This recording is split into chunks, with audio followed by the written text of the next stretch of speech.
Good morning বন্ধুরা, আমার চ্যানেলে আপনাদের স্বাগতম। আজ আমি আপনাদের সামনে সকালবেলা এক ফুলকপি রান্নার রেসিপি নিয়ে হাজির হয়ে গেছি। আজ রান্না করব ফুলকপি রসা। এটা রান্না করতে প্রথমে ফুলকপিটাকে মাঝারি সাইজ করে কেটে জল দিয়ে ধুয়ে নিতে হবে। তারপর মশলার জন্য লাগবে শুধুমাত্র জিরে আর ধনে বাটা। তারপর ফুলকপিটাকে সিদ্ধ করে নিতে হবে।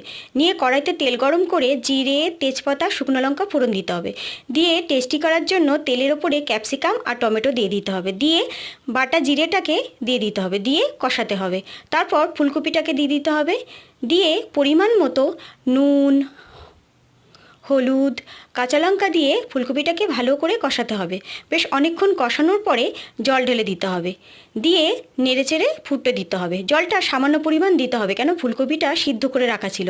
তারপরে মিষ্টি করার জন্য পরিমাণ মতো চিনি দিয়ে দিতে হবে। দিয়ে এইভাবে নেড়েচেড়ে বেশ কমপ্লিট হয়ে গেছে। এবার নামিয়ে গরম গরম পরিবেশন করুন।